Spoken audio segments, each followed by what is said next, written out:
नमस्कार, 7 plus channel के prime time में आपका स्वागत है। मैं हूं मिताली सहगल। आइए नजर डालते हैं इस वक्त की अहम सुर्खियों पर। जम्मू कश्मीर प्रदेश में 20 फरवरी से समर जोन के स्कूलों को खोलने की तैयारी। कोरोना स्थिति में सुधार के बाद शिक्षा विभाग ने भेजा प्रस्ताव। जम्मू कश्मीर के गांव में पर्यटकों के लिए होम स्टे की तैयारी। सैलानियों के लिए होंगे 200 घर तैयार। अब डिजिटल स्काई प्लेटफॉर्म पर पंजीकरण के बाद ही उड़ेगा जम्मू कश्मीर में ड्रोन। प्रशासन ने जारी किए आदेश। जम्मू कश्मीर में 10 दिनों में 65 कोरोना संक्रमित मरीजों की मौत और 547 नए मामले हुए दर्ज। अब समाचार विस्तार से। देश के अन्य राज्यों की तरह अब जम्मू कश्मीर सरकार भी स्कूलों को खोलने की तैयारी कर रही है। प्रदेश में 20 फरवरी से समर जोन के स्कूल खोलने का प्रस्ताव है। इसके तहत पहले 10वीं और 12वीं के छात्रों को स्कूल बुलाया जाएगा और इसके बाद 11वीं और 9वीं और 8वीं के छात्रों को मौका दिया जाएगा। स्थिति सामान्य रही तो मार्च से छोटे बच्चों के लिए भी स्कूल खोले जाएंगे, जबकि विंटर जोन में स्कूल मार्च से खोलने की तैयारी है। इसके लिए प्रदेश स्कूल शिक्षा विभाग ने प्रस्ताव बनाकर भेजा है। इस प्रस्ताव की समीक्षा करने के बाद आपदा प्रबंधन विभाग मंजूरी देगा। स्कूल शिक्षा विभाग के एक अधिकारी के अनुसार स्कूलों को खोलने की तैयारी शुरू कर दी गई है। काफी समय से स्कूल बंद होने के कारण अब अभिभावक भी स्कूल खोलने की मांग कर रहे हैं। उपराज्यपाल मनोज सिन्हा ने हाल ही में 15 दिनों में स्कूलों को खोलने के संकेत दिए हैं। स्कूल आने वाले विद्यार्थियों को कोरोना सभी नियमों का पालन करना होगा।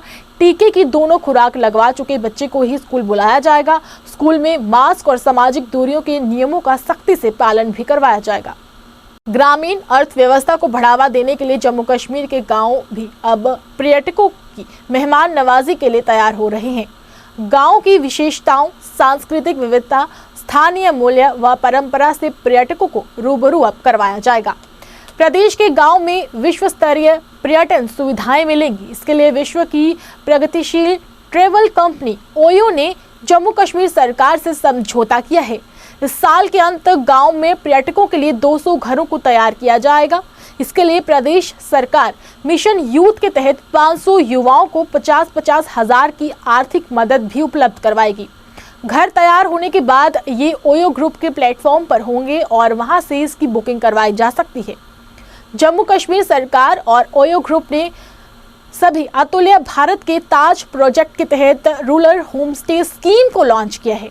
उपराज्यपाल मनोज सिन्हा ने कहा कि ओयो ग्रुप के साथ सरकार ग्रामीण क्षेत्रों में सूक्ष्म उद्योग को बढ़ावा देने के मकसद से योजना को शुरू कर रही है। इस योजना से घरेलू व विदेशी पर्यटक ग्रामीण क्षेत्रों की संस्कृति, स्थानीय व्यंजनों, परंपराओं और गर्मजोशी व मैत्रीपूर्ण व्यवहार से रूबरू हो पाएंगे, जो पर्यटकों के लिए अनूठा अनुभव होगा। इसे स्थानीय समुदाय, युवाओं व महिलाओं को सशक्त बनाने तथा स्थानीय उत्पादों को मुखर बनाते हुए गरीबी रेखा से भी ऊपर उठने का एक मौका मिलेगा। उपराज्यपाल ने कहा कि सरकार ने ग्रामीण क्षेत्र को बेहतर सड़क संपर्क, बिजली, पानी व मोबाइल इंटरनेट से जोड़ने की दिशा से महत्वपूर्ण कदम उठाए हैं और इस योजना के पूरे होने से घरेलू व विदेशी पर्यटक गाँव में रहते हुए वैश्विक सेवाओं का लुत्फ उठा सकेंगे। पिछले वर्ष जून महीने में जम्मू में वायुसेना के टेक्निकल एयरपोर्ट पर ड्रोन हमले के बाद से सख्त हुए जम्मू कश्मीर प्रशासन ने बिना अनुमति ड्रोन रखने व उसे उड़ाने पर प्रतिबंध लगा दिया। जम्मू कश्मीर प्रशासन ने अब सभी ड्रोन ऑपरेटरों के लिए अपने ड्रोन का पंजीकृत अनिवार्य कर दिया। डिवकॉम जम्मू की ओर से जारी सर्कुलर में कहा गया है कि मानव रहित विमान प्रणाली का संचालन करने वाले सभी लोगों को डिजिटल स्काई प्लेटफॉर्म पर फॉर्म D2 में आवेदन करके अनिवार्य रूप से अपना पंजीकरण कराना होगा। यानी कि अगर कोई बिना पंजीकरण ड्रोन रखता है या उसे चलाता है तो उसके खिलाफ सख्त कानून कार्रवाई होगी। नियमों के अनुसार कोई भी मानव रहित विमान अब तक संचालित नहीं किया जाएगा जब तक वह प्रमाण पत्र के अनुरूप ना हो या उसे नियमों के तहत एक प्रकार के प्रमाण पत्र की आवश्यकता से छूट ना मिली हो। पंजीकरण का विवरण संबंधित जिला मजिस्ट्रेट और निकटतम पुलिस स्टेशन के कार्यालयों के साथ साझा करने को भी कहा गया है। केंद्र शासित प्रदेश जम्मू कश्मीर में कोरोना संक्रमित मरीजों की मौत का सिलसिला थमता हुआ नजर अब नहीं आ रहा है। वहीं 7 और कोरोना संक्रमित मरीजों की अब तक मौत हो गई है। हालांकि कोरोना संक्रमित मरीजों की संख्या लगातार कम हो रही है। पिछले 24 घंटों में 547 लोगों में संक्रमण की पुष्टि हुई है। वहीं 2258 मरीज स्वस्थ भी हुए हैं। नेशनल हेल्थ मिशन से मिले आंकड़ों के अनुसार कुल 7 कोरोना संक्रमित मरीजों की अब तक मौत हो चुकी है और इनमें 4 जम्मू संभाग और 3 कश्मीर संभाग से हैं। और जम्मू संभाग में मरने वालों में 3 जम्मू जिले और 1 कठुआ जिले का रहने वाला था। कश्मीर में मरने वाला 1 श्रीनगर में और 2 बड़गाम के रहने वाले थे। वहीं इस महीने अभी तक 65 कोरोना संक्रमित मरीजों की मौत हो चुकी है। भाजपा सांसद जुगल किशोर शर्मा ने आज एक पत्रकार वार्ता के दौरान कहा कि केंद्र सरकार द्वारा हाल ही में जो आम बजट पेश किया गया है वो आम जनता के हित में है और देश के वित्त मंत्री निर्मला सीतारमण ने बजट पेश करते समय हर वर्ग को ध्यान में रखा है। उन्होंने कहा कि दूरदर्शी सोच लेकर बजट को पेश किया गया है। 6 सीटें जो है वो जम्मू प्रोविंस में और 1 सीट कश्मीर में दी जाएगी, तो वो इंसाफ हुआ। उनका हिस्सा कश्मीर वालों का कश्मीर वालों को मिला, जम्मू का हिस्सा जम्मू वालों को मिला, लोग खुश थे। अब जो है वो वैसे तो ओवरऑल देखा जाए तो परिसीमन उन्होंने बड़ी सोच समझ के किया होगा, लेकिन विशेष तौर पर सांबा हो, कठुआ हो, उधमपुर हो, या हमारा जम्मू हो, सुचेतगढ़, आरसपुरा हो, हमारा रैपर दुमाना में भी कुछ शिकायतें आई हैं और विशेष तौर पर सुंदरमणि, नुशारा, राजौरी क्षेत्र में भी शिकायतें आई हैं। अब जितने भी ये लोगों की आवाज़ें हैं, जो लोग हमसे मिले हैं, इन्होंने हमें मेमोरेंडम भी पेश किए हैं। हमें भी लगा कि नहीं, यहाँ ऐसा होना चाहिए और ये हिस्सा यहाँ होना चाहिए। ये सारे ऑब्जेक्शन फाइल करने का मौका है और अभी हमें मौका है 14 तारीख तक हम अपने ऑब्जेक्शन जो है वो फाइल करेंगे और अपनी बात, जो लोगों की बात जो है वो परिसीमन कमीशन तक जो है वो पहुँचाएंगे। मुझे पूरी उम्मीद है कि उन लोगों के साथ भी इंसाफ होगा और उसके बाद ये दोबारा से लोगों के बीच में रिपोर्ट आ जाएगी और फिर लोग भी अपने ऑब्जेक्शन जो है वो फाइल कर सकेंगे। उम्मीद है कि डिलिमिटेशन कमीशन जो है वो जम्मू कश्मीर के साथ इंसाफ करेगी। भारतीय जनता पार्टी की प्रदेश इकाई द्वारा समर्पण दिवस के मौके पर पंडित दीनदयाल उपाध्याय को श्रद्धांजलि दी गई। इस कार्यक्रम के दौरान प्रदेश अध्यक्ष रविंद्र रैना तथा महासचिव अशोक कोल सहित पार्टी की काफी संख्या में कार्यकर्ता मौजूद थे। आज भारतीय जनसंघ के संस्थापक, हमारे प्रेरणा स्रोत पंडित दीनदयाल उपाध्याय जी की पुण्यतिथि है। आज ही के दिन 11 फरवरी सन 1968 को उन्होंने अपने इस नश्वर शरीर को त्याग दिया था।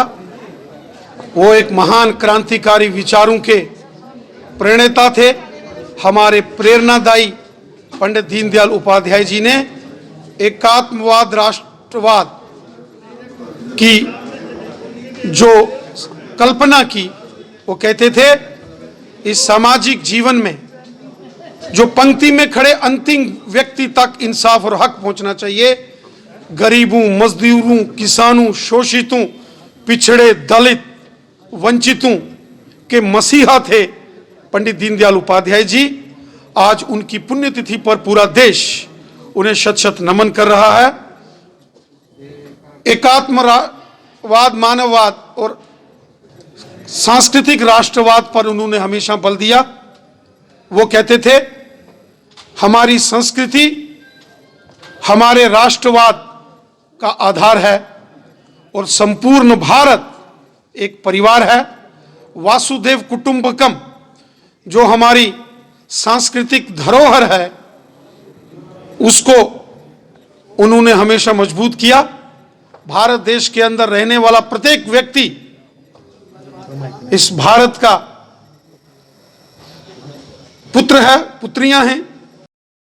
नेशनल कॉन्फ्रेंस सहित अन्य राजनीतिक दल छोड़कर लोग आज भारतीय जनता पार्टी में शामिल हुए, जिनका पार्टी के राज्य अध्यक्ष रविंद्र रैना तथा पार्टी के वरिष्ठ नेता तविंदर सिंह राणा द्वारा हार पहनाकर जोरदार तरीके के साथ स्वागत किया गया। इस मौके पर उन्होंने कहा कि काफी संख्या में लोग लगातार भाजपा में शामिल हो रहे हैं, जो कि एक खुशी की बात है। माननीय अध्यक्ष जी, आज कुछ साथी हमारे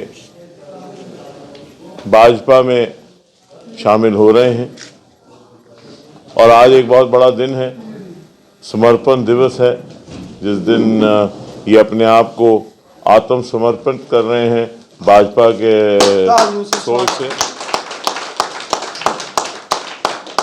और ये उस सोच के साथ जुड़ रहे हैं जो माननीय दीनदयाल उपाध्याय जी ने सोच दी, इंटेग्रल ह्यूमनिज्म की सोच दी, जो सोच उन्होंने एक आत्मनिर्भरता की सोच दी, उस सोच के साथ जुड़ रहे हैं। और जुड़ने वालों में अनिल धर साहब हैं, जो कि बड़े पुराने नेशनल कॉन्फ्रेंस के सीनियर लीडर थे और इन्होंने हाल ही में वहाँ से इस्तीफ़ा दिया। ये उपाध्यक्ष थे जम्मू सूबा के और वहाँ के मिनॉरिटी सेल के चेयरपर्सन भी रहे और तकरीबन 40 साल का इनका सफ़र जो है वो नेशनल कॉन्फ्रेंस के साथ है। ये स्टूडेंट विंग के साथ जुड़े हुए थे, फिर जो यूथ फेडरेशन बनी उसके साथ ये जुड़े हुए थे और फिर ये भाजपा की नीतियों के साथ, भाजपा के नेतृत्व के साथ प्रभावित होकर इन्होंने आज फैसला किया कि आपके अध्यक्षता में, कौल साहब की अध्यक्षता में ये अपने आप को बीजेपी में ज्वाइन करवाएंगे। तो दूसरी तरफ बिश्नाह के हमारे और इनके साथ सरपंच हैं अपने हाँ जी महेश दर साहब, ये भी ज्वाइन कर रहे हैं। अपने इन साथियों का जो आज भारतीय जनता पार्टी में शामिल हुए हैं, मैं हृदय से आपका धन्यवाद करता हूं और भारतीय जनता पार्टी में आपका स्वागत करता हूं, वेलकम करता हूं। साथियों, जैसा कि आप सब जानते हैं कि पूरे जम्मू कश्मीर के अंदर इस वक्त बच्चा बच्चा भारतीय जनता पार्टी में शामिल हो रहा है। जिस तरह हमारे माननीय प्रधानमंत्री मोदी साहब ने जम्मू कश्मीर की जनता की भलाई के काम किए हैं, वो गरीब हैं, मजदूर हैं, किसान हैं, गांव के हैं, शहर के हैं, दलित हैं, गुजर बकरवाल हैं, पहाड़ी हैं, कश्मीरी हैं, डोगरा हैं, रफूजी हैं, बॉर्डर पर रहने वाले हैं, समाज के हर वर्ग की भलाई का काम मोदी साहब ने किया है।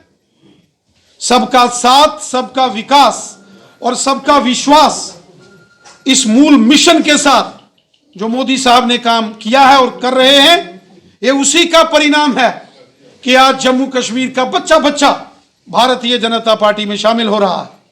हर रोज एक बड़ी फौज भारतीय जनता पार्टी में नए नए लोगों की ज्वाइन कर रही है।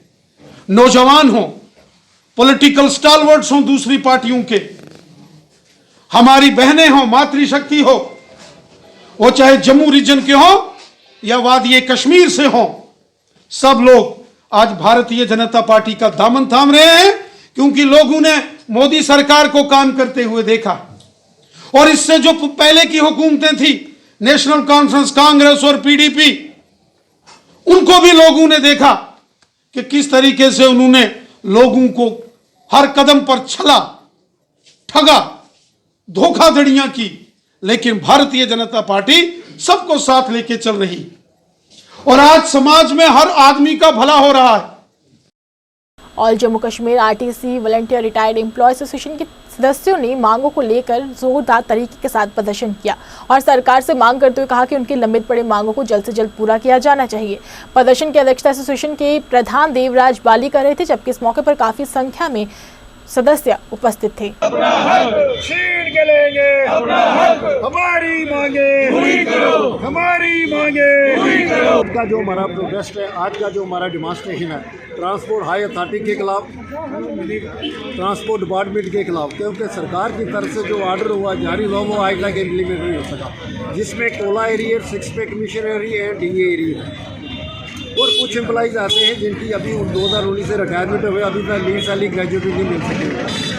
आप सरकार से ये मांग करते हैं ये जो लाइबिलिटी है वो बिल स्टेटमेंट है 19 तारीख तक सिविल सेक्टर में जानी चाहिए। तो कुछ अफसर ऐसे हैं जिनको हम मिलने जाते हैं लेकिन वो टाइम नहीं देते। हम उनको फिर वार्न करते हैं 19 फरवरी तक हमारी बिल स्टेटमेंट नहीं बनी तो 21 फरवरी को एमडी का घिराव किया जाएगा रेलवे स्टेशन में। कर्नाटका राज्य के अंदर शिक्षा संस्थानों में ड्रेस कोड को लेकर हो रहे लगातार विवाद को लेकर आज शिवसेना डोगरा फ्रंट के सदस्यों ने जोरदार तरीके के साथ प्रदर्शन किया और सरकार से मांग करते हुए कहा कि शिक्षा संस्थानों के भीतर इस तरह के मतभेद नहीं होने चाहिए। इस दौरान उन्होंने कहा कि सरकार को इस दिशा में जरूरी कदम उठाने की जरूरत है। और यहाँ पे आप देखिए ये जो कर्नाटका के अंदर एक बड़ी बीमारी फैल गई है, शिक्षा संस्थान के अंदर भी हम ये निर्णय का फैसला कर रहे हैं कि शिक्षा नीति कैसी होगी। यूनिफॉर्म पहन करके बच्चे आएंगे कि नहीं आएंगे, यूनिफॉर्म के अंदर अगर बच्चे नहीं आएंगे तो क्या पहन करके आएंगे, ये हिजाब का विषय। और जब 1983 के अंदर कर्नाटका ने एक नियम पास कर दिया, उसके अंदर बड़ा स्पष्ट कर दिया कि कोई भी व्यक्ति, जो हम भी जब छोटे थे स्कूल जाते थे, बड़े हो गए, हम यूनिफॉर्म के अंदर जाते थे, टाई डाल करके, ये नीचे जूते डाल करके, क्लीन करके, और कोई स्पर्धा आपस के अंदर नहीं होती थी। जो भी बच्चे चाहते थे एक समान, एक व्यवहार, एक मिल करके इस सारे वातावरण का हम आगे बढ़ने का प्रयास करते थे। लेकिन इजिप्ट के अंदर, सीरिया के अंदर, आज वहाँ भी मुस्लिम कंट्री के अंदर इस तरह का निर्माण कोई नहीं है। जितने भी स्कूल है, कॉलेजेस हैं, विश्वविद्यालय हैं, वहाँ कोई भी ये हिजाब वाला विषय नहीं है। फिर हिंदुस्तान के अंदर इस तरह की बातों को उठा करके आज चुनाव के समय क्या कहने का हम प्रयास करना चाहते हैं। इसलिए मैं मांग करना चाहता हूँ 1983, आज ये विषय सारा हाई कोर्ट और सुप्रीम कोर्ट के अंदर पड़ा हुआ है, लेकिन इंस्टीट्यूशन को गंदा करने का प्रयास, इंस्टीट्यूशन के अंदर धार्मिक उन्माद, अब ये बर्दाश्त नहीं होगा। इंस्टीट्यूशन इस धार्मिक उन्माद से सुरक्षित रहने चाहिए, इसके अंदर कोई धार्मिक उन्माद पैदा नहीं होना चाहिए। अगर मुस्लिम कंट्री के अंदर, इजिप्ट जैसी कंट्री, सीरिया के अंदर, फ्रांस के अंदर, अमेरिका के अंदर अगर ये अनुवाद नहीं है, तो फिर इस तरह का वातावरण बनाने वाले ये हिंदुस्तान के अंदर खराबी करने का प्रयास करना चाहते हैं। इसलिए मैं मांग करना चाहता हूँ शिक्षा जगत के अंदर ये जो स्कूल, कॉलेजेस और हमारे जितने भी सेंटर्स हैं, इसके अंदर धार्मिक अनुवाद पैदा करने की अनुमति किसी को नहीं होगी। वहाँ यूनिफॉर्म एक कोड है, उस कोड की सब पालना करेंगे। जम्मू कश्मीर शिवसेना के कार्यकर्ताओं ने महिलाओं को निःशुल्क शिक्षा तथा सरकारी नौकरियों में विशेष आरक्षण देने की मांग को लेकर जोरदार तरीके के साथ प्रदर्शन किया। उन्होंने साथ ही मांग करते हुए कहा कि बसों में भी महिलाओं को सफर करने के लिए विशेष सुविधाएं मिलनी चाहिए। मैं मीनाक्षी चिब्बर, महिला अध्यक्ष शिवसेना बाला साहब ठाकरे जम्मू कश्मीर इकाई की ओर से आज जो यहाँ पे प्रदर्शन किया जा रहा है वह महिलाओं के अधिकारों को लेकर है। हम जम्मू कश्मीर माननीय मनोज सिन्हा जी से, उपराज्यपाल माननीय मनोज सिन्हा जी से अपील करते हैं कि यहाँ पे जो महिलाओं के लिए उच्च शिक्षा निःशुल्क की जाए, और यहाँ पे जो सरकारी वाहनों में है महिलाओं का सफ़र जो है फ्री ऑफ कॉस्ट होना चाहिए। और यहाँ पे जब महिलाएं पुरुष के मुकाबले हर कंधे से कंधा मिलाकर हर क्षेत्र में काम कर रही है, तो फिर सरकारी नौकरियों में महिलाओं को पीछे क्यों रखा जाता है। सरकारी नौकरियों में भी महिलाओं का 50% आरक्षण होना चाहिए, जिससे महिलाएं आगे आए। सिर्फ कहने से कुछ नहीं होता, बेटी पढ़ाओ बेटी बचाओ से कुछ नहीं होता, बेटियों के लिए कुछ करके भी दिखाओ। बेटियों के लिए उच्च शिक्षा निःशुल्क की जाए, बेटियों के लिए सफ़र फ्री ऑफ कॉस्ट किया जाना चाहिए, बेटियों का 50% नौकरी में आरक्षण भी दिया। दुनिया का हर काम कर सकती है महिला, इतनी नाजुक नहीं आज की महिला। बस ज़रूरत है चुनने की सही राह, तब स्वयं सुरक्षित हो जाएगी महिला। अंत में वैष्णवी हिंदुस्तानी को इतना ही है कहना, नारी सशक्तिकरण का परचम लहराती रहे शिव। प्रदेश जम्मू कश्मीर में पेड़ों की लगातार हो रही कटाई को लेकर दी क्लाइमेट फ्रंट जम्मू के सदस्यों ने विभिन्न संस्थाओं के सदस्यों के साथ मिलकर जोरदार तरीके के साथ प्रदर्शन किया और जम्मू कश्मीर प्रशासन से मांग करते हुए कहा कि इन पेड़ों की कटाई पर जल्द से जल्द रोक लगानी चाहिए। उन्होंने कहा कि पाबंदी के बावजूद भी पेड़ों की कटाई लगातार जारी है, जो कि पर्यावरण के लिए काफी ज्यादा खतरा है।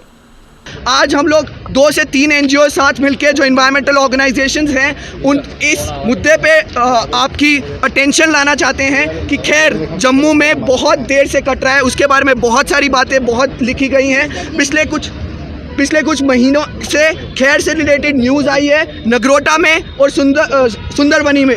इस चीज़ के रिलेटेड हम लोग सबकी अटेंशन लाना चाहते हैं और एडमिनिस्ट्रेशन से रिक्वेस्ट करना चाहते हैं कि वो खैर के रूल्स जो SRO 111 2016 में बना था, जिसके तहत खैर को ऐसे नहीं काटा जा सकता, उसका एक प्रॉपर प्रोसीजर होगा। अगर हम नगरोटा की बात करें तो हमने वहाँ विजिट की, जहाँ पे छोटे छोटे नन्हे पेड़ों को बारबेरिक तरीके से काटा गया था। अगर छोटे बच्चों को काटा जाए तो हम बारबेरिज्म कहते हैं, अगर छोटे ट्रीज़ को काटा जाए तो हम लोग उसको नेचुरली क्यों रहने देते हैं। इस चीज़ की वजह से हम लोगों को दोबारा से आना पड़ा। और इसी के साथ हम लोग रायका की भी बात करते हैं, क्योंकि रायका जो हम पिछले साल से उठा रहे हैं उसको आज 1 साल होने वाला है 14 तारीख को। मैं एनवायरनमेंट अवेयरनेस फोरम ने हिंदुस्तान को एक बहुत बड़ा तोहफा दिया था। सुप्रीम कोर्ट में जाकर 96 में आपने अपील की थी खैर को बचाइए। उन्होंने हमें कहा कि आप हिंदुस्तान के फॉरेस्ट स्टेटस को लिखकर बताइए क्या रहा। आपने 790 पेज की रिपोर्ट दी थी, उसकी जजमेंट है जो फॉरेस्ट वालों ने मानी थी लेकिन इम्प्लीमेंट नहीं करते हैं। अब रही खैर की बात, 1996 में 12,372 दरख्त थे जो सुप्रीम कोर्ट में J&K गवर्नमेंट ने लिख कर दिया था और कहा था कि हमारे पास और फैक्ट्रियां नहीं बन सकती, हमारे पास 4 जो फैक्ट्रियां हैं उनकी कैपेसिटी 4,36,000 CFT एनुअल है। लिखित परीक्षा जल्द से जल्द करवाने की मांगों को लेकर जम्मू कश्मीर बॉर्डर बटालियन के आवेदकों का विरोध प्रदर्शन लगातार जारी है। आज भी आवेदकों ने अपनी मांगों को लेकर जोरदार तरीके के साथ प्रदर्शन किया और सरकार से मांग करते हुए कहा कि उनकी मांगों को जल्द से जल्द पूरा किया जाना चाहिए। उन्होंने कहा कि दुख की बात है कि कई दिनों से वे सड़कों पर है, लेकिन सरकार उनकी मांगों को पूरा नहीं कर रही, जो कि सरासर अन्याय है। अपने कपड़े नहीं फड़वाने इन पुलिस वालों से, इतनी भी कॉमन सेंस नहीं है कि लड़की को कैसे क्या करना चाहिए। हम अपनी बात पीसफुली सरकार तक रख रहे हैं, हमारी बात सुने सरकार, हमारे पास आए, हमें लेके जा रहे हैं पुलिस स्टेशन। आप अभी कोई मार्च पास करने वाली? हम मार्च पास करेंगे। हम नौजवान कुड़ियां, नौजवान मुड़े, बच्चे साड़ियां सड़कें बनानी दर दर भड़का देन, इंदी गल सुनी जा। एलजी साहब फिजिकल होई दे, एक रिटर्न कराया जा, जेड़े रिटर्न पास होंगे उन्हें नौकरी दी, जेड़े फेल होंगे उन्हें घर चली जांगन। कम से कम रिटर्न कराए तो जा, जैनू डिमांड आंदी। 3-3 साल के फार्म भरे दे, फार्म भरांदे न 4-4 साल होई फिर एक बारी आर्डर आंदा है कि सारी नौकरियां कैंसल। ये कुछ इंसाफ है? अगर ये खिलाफ नहीं लोग बोलगन, अस नहीं बोलोगे, ये मीडिया नहीं बोलग, तो फिर जम्मू की आवाज़ कोने बोलनी है। वो बंदा नहीं लभदा है कि जिन्हें जम्मू के नौजवानों की गल कोने करनी। नौकरियां भी नौजवानों ने देड़ियां, जम्मू का हक भी देड़िया, इनकी मैट्रो भी चलाई, महाराजा हरि सिंह की छुट्टी भी इन्हें देड़ी, इनकी करनी बिच ते कथनी बिच बड़ा फर्क है। तो मैं इन्हें लोगों अपने जम्मू के लोगों आखूँगा जोड़ा इंदा फर्क है, इंदा फर्क तुसें कड्ढना है। अगर इंदी भी नौजवानों की गल दवाई आदि ये कोला मी होर अग्गें मी दसो कि इस बच्चे ये किश भी करने नहीं तैयार बैठे थे, लेकिन अस नहीं अज भी आखदे हां। जम्मू कश्मीर में विधानसभा सीटों के पुनर्गठन के लिए परिसीमन आयोग द्वारा सांसदों को सौंपी गई रिपोर्ट को जनता विरोधी बताते हुए जम्मू वेस्ट असेंबली मूवमेंट के कार्यकर्ताओं ने जोरदार तरीके के साथ प्रदर्शन किया और रिपोर्ट की कंपनियों को फूंका। प्रदर्शन की अध्यक्षता मूवमेंट के प्रधान सुनील डिम्पल कर रहे थे, जबकि इस मौके पर काफी संख्या में स्थानीय लोग भी मौजूद। डिलिमिटेशन कमीशन हाय हाय हाय, डिलिमिटेशन कमीशन हाय हाय हाय। आप ये देख रहे हैं कि मिशन स्टेटहुड ने हदबंदी कानून डिलिमिटेशन रिपोर्ट की कॉपीज को इसलिए जलाया है कि ना तो कश्मीर को और ना ही जम्मू को उसका अधिकार मिला है। आज डिलिमिटेशन कमीशन के माध्यम से हमारे जम्मू कश्मीर को बर्बाद किया जा रहा है और हमारा ये कहना है ये रिपोर्ट जम्मू कश्मीर की बर्बादी की रिपोर्ट है और इसको हम नामंजूर करते हैं, इसीलिए इसकी कॉपीज को हमने जलाया है। और हम ये मांग करते हैं कि ये जम्मू को शहर को एक अलग से पार्लियामेंट सीट बनाया जाए, जम्मू जिले को और जम्मू पश्चिमी विधानसभा क्षेत्र को 2 भागों में बांटा जाए। पूर्व उप मुख्यमंत्री कविंद्र गुप्ता तथा भाजपा के वरिष्ठ नेता बलदेव सिंह बिलोरिया ने संयुक्त रूप के साथ शहर के डगियाना क्षेत्र में गलियों एवं नालियों को पक्का करवाने का कार्य की शुरुआत करवाई। इस मौके पर भाजपा के जिला प्रधान विनय गुप्ता सहित क्षेत्र के कई गणमान्य लोग भी विशेष तौर पर उनके साथ उपस्थित थे। गांधीनगर कॉन्स्टिट्यूंसी में हर वार्ड में सभी काम गति पर हैं। अभी हम रिकोटा नगर, छन्नी और अभी डगियाना में लेंस एंड ड्रेन्स का मुहूर्त किया जा रहा है। 35 लाख की लागत है इसकी। इससे पहले सामने मंदिर के ऊपर जो कम्युनिटी हॉल का काम लगभग 40 लाख की लागत से शुरू हुआ है। बिजली, पानी और सड़क के क्षेत्र में सभी जगह बढ़िया काम हो रहे हैं और मुझे विश्वास है कि लोगों ने जिस प्रकार से हमारा समर्थन किया था, हम भी काम करने में उनकी कोई कसर नहीं छोड़ेंगे और जो भी दिक्कत उनको होगी उसका हल करेंगे। मोदी जी की जो एक सबका साथ, सबका विश्वास और सबका प्रयास, इसके इन्हीं लफ्ज़ों को भारतीय जनता पार्टी के हमारे सभी कारपोरेटर, सभी कार्यकर्ता इसको सिद्ध कर रहे हैं। जिला अध्यक्ष श्रीमान विनय जी, श्रीमान बलदेव बलोरिया जी, सतपाल चौधरी जी, नरेंद्र जी और भारत भूषण जी और विशेष करके हमारी जो कारपोरेटर यहाँ की स्वर्गीय राज रानी जी, जिनके प्रयास से यहाँ पर कार्यों को शुरू किया गया था। हमारी बदकिस्मती है कि वो हमारे बीच में से चली गई। पूर्व उप मुख्यमंत्री कविंद्र गुप्ता तथा पार्षद राजकुमार तरखान ने भी आज संयुक्त रूप के साथ शुक्रवार को शहर के वार्ड नंबर 51 में विकास कार्यों की शुरुआत करवाई। इस अवसर पर भाजपा के जिला प्रधान विनय कुमार गुप्ता सहित काफी संख्या में स्थानीय लोग भी मौजूद रहे। इस मौके पर इन नेताओं ने स्थानीय लोगों को विश्वास दिलवाया कि उनके क्षेत्र में आने वाले दिनों में भी विकास कार्यों को निरंतर जारी रखा जाएगा। आज ये जो काम हमने शुरू किया, ये बहुत ही पुरानी डिमांड थी हमारे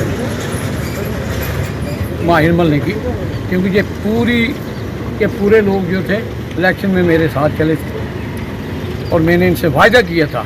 लेकिन बदकिस्मती हमारी ये रही कि हमारी कॉरपोरेशन के 3-4 कमीशन जो है चेंज होते रहे, जिसमें कोरोना काल भी आ गया, उसकी वजह से हम शुरू नहीं करवा सके। लेकिन ये 38 लाख रुपए का काम है, जिनमें भिन्न मल्ले की गलियां इन्वॉल्व हैं। कविंद्र जी की वजह से आज मैं सभी को ये बता देना चाहूँगा कि भारतीय जनता पार्टी में कविंद्र जी की वजह से ये हमारे काम हो रहे हैं। लेकिन मेरा इतना प्रयास जो है, इन्होंने उसको भी आगे बढ़ाते हुए बहुत सारे काम, जैसे ये सीपी स्टेशन का काम है, साइकिल ट्रैकिंग का काम है और काफ़ी सारे कविंद्र जी आपने प्रूव किए हैं, वो सारे के सारे काम अब चालू होने वाले हैं। मुझे लगता नहीं है कि हमारा कोई मोहल्ला ऐसा अछूत रह जाए जिसमें डेवलपमेंट ना हो। मैं सभी कार्यकर्ताओं को और यहाँ के लोगों को यही बता देना चाहूँगा कि ये तो करते हैं, ये कन्हैया मेरा नाम हो रहा है। गति को बढ़ाते हुए जो नरेंद्र मोदी जी का सपना है, सबका साथ, सबका विकास, सबका विश्वास और सबका प्रयास, उसके मद्देनजर माननीय कविंद्र गुप्ता जी द्वारा आज वार्ड नंबर 51 में नियुक्त किया गया है। मैं धन्यवाद करना चाहता हूँ कविंद्र जी का और राजकुमार जी का, जिन्होंने गांधी विधानसभा के क्षेत्र को। Indian national Congress Sonia Gandhi brigade के राष्ट्रीय महासचिव सरदार निर्मल सिंह मेहता ने मीरा साहिब क्षेत्र में पत्रकार वार्ता का आयोजन कर कहा कि परिसीमन आयोग द्वारा हाल ही में जो सांसदों को रिपोर्ट सौंपी गई है, उनमें कई ज्यादा खामियां हैं, इन्हें दूर करने की जरूरत है। उन्होंने कहा कि सुचेतगढ़ विधानसभा सीट को खत्म कर दिया गया है और देखा जाए तो सीमावर्ती लोगों की पहचान खत्म होने का कार्य किया गया है और परिसीमन आयोग द्वारा ये काम किया गया है। इसी तरह प्रदेश के अन्य राज्यों में विधानसभा सीटों के बंटवारे को लेकर कई रिपोर्ट सौंपी गई है और रिपोर्ट को लेकर भी उन्होंने परिसीमन आयोग तक केंद्र की भाजपा सरकार पर जमकर निशाना साधा। बड़े दुख से कहना पड़ता है, ये जो नालायक गवर्नमेंट है, चाहे जम्मू कश्मीर में है चाहे सेंटर में, जिसने गरीब को ख़त्म कर दिया लेकिन गरीबी ख़त्म नहीं की। ऐसे ही अभी डिलिमिटेशन की जो रिपोर्ट आई है, वो पूरे हिंदुस्तान में बच्चे को पता चला है कि जम्मू कश्मीर तो इन्होंने पहले ही ख़त्म कर दिया था, लेकिन जो थोड़ा सा रह रहा था वो भी इन्होंने किसी का बाजू काट दिया, कॉन्स्टिट्यूंसी का किसी का सर काट दिया, किसी की टांग काट दी। आपको पता ही है, 2 कॉन्स्टिट्यूंसी मिला के 1 कॉन्स्टिट्यूंसी कर दी। जैसे सुचेतगढ़ बॉर्डर है वो आरसपुरा में मर्ज कर दिया, कालाकोट का है वो मर्ज कर दिया, पूंछ रजौरी का है वो अनंतनाग से मिला दिया। पूंछ रजौरी वाला अनंतनाग में कैसे जाएगा? कितने दिन उसको जम्मू में ठहरना पड़ेगा? बड़ी दिक्कतें आएंगी, मुश्किल आएगी। ये जो डिसीज़न ले रही है सेंट्रल गवर्नमेंट, बड़े गलत ले रही है, ऐसा नहीं लेना चाहिए। उन्होंने गरीब आवाम के फेवर में सोचना चाहिए। आज़ाद साहब ने अपने दिल की गहराइयों से बोल दिया कि हम 3 महीने इलेक्शन कमीशन, डिलिमिटेशन कमीशन को और देते हैं। आप जल्दबाजी मत कीजिए। ये जो आपने जम्मू कश्मीर के टुकड़े कर रहे हो कॉन्स्टिट्यूंसियों को, ये टुकड़े करना बंद कर दो। आगे ही जम्मू कश्मीर में कोई रोजगार का कोई और साधन नहीं है। अखनूर के परगवाल में भारतीय सेना द्वारा बैठक का आयोजन किया गया। बैठक के दौरान पूर्व सैनिकों को भारतीय सेना द्वारा लाई जा रही योजनाओं के बारे में अवगत करवाया गया। साथ में पूर्व सैनिकों की पत्नियों को पुरस्कार के साथ सम्मानित भी किया गया। वहीं पूर्व सैनिकों ने आ रही परेशानियों को भारतीय सेना के समक्ष उजागर किया और इस दौरान पूर्व सैनिकों ने भारतीय सेना का शुक्रिया अदा भी किया। हम परगवाल बटालियन इंडिया आर्मी असीं दा बड़ा बड़ा शुक्रिया अदा करने आं। जिहड़ी भी ग्रांट आंदी आई है इन्नी असें लोकें गी जानकारी दित्ती है। साड़ी माता भैनां जिहड़ी भी हैन उन्हें सम्मानित कीता है। असीं दा बहुत बहुत शुक्रिया करने आं। जिहड़ी भी सेंट्रल गौरमेंट की जानकारी है वो साढ़े लोकें गी जेह्ड़े एक्स सर्विस और इत्थै बड़ी साढ़े इंडियन आर्मी के फौजी किट्ठे हुए और इन्हें बहुत अच्छी तरह साढ़ा वेलकम किया। जो साड़ियाँ भैनां भी आई दी और एक दो ने इन्हें नाम भी दिता और इत्थै आनिए साढ़ा बहुत वेलकम होया और इन्हें जागते की भर्थी ताईं ओहदे ताईं लैटर दसे और केइयें दे जेह्ड़े साढ़े इंदे भर्थी होने ताईं इंदे ताईं भी जानकारी दी भी इत्थै आनिए ये सिखलाई करगन और इनकी हैल्प की जाग और कोई भी इनकी अगर पैसे की धियें भैनें की जरूरत है साड़ी भैनें की कुड़ियों की शादी ताईं वो पैसे दिते जाङन इंडियन आर्मी तरफा। और ये लैटर हर एक CID और हर एक पिंडे ग्राएं च जाग। आइए चलते चलते वापस नजर डालते हैं इस वक्त की अहम सुर्खियों पर। जम्मू कश्मीर प्रदेश में 20 फरवरी से समर जोन के स्कूलों को खोलने की तैयारी। कोरोना स्थिति में सुधार के बाद शिक्षा विभाग ने भेजा प्रस्ताव। जम्मू कश्मीर के गांवों में पर्यटकों के लिए होम स्टे की तैयारी। सैलानियों के लिए होंगे 200 घर तैयार। अब डिजिटल स्काई प्लेटफॉर्म पर पंजीकरण के बाद ही उड़ेगा जम्मू कश्मीर में ड्रोन। प्रशासन ने जारी किए आदेश। जम्मू कश्मीर में 10 दिनों में 65 कोरोना संक्रमित मरीजों की मौत और 547 नए मामले हुए दर्ज। 7+ चैनल के प्राइम टाइम में बस इतना ही। मुझे और मेरी टीम को दीजिए इजाजत और आप देखते रहिए 7+ चैनल। नमस्कार।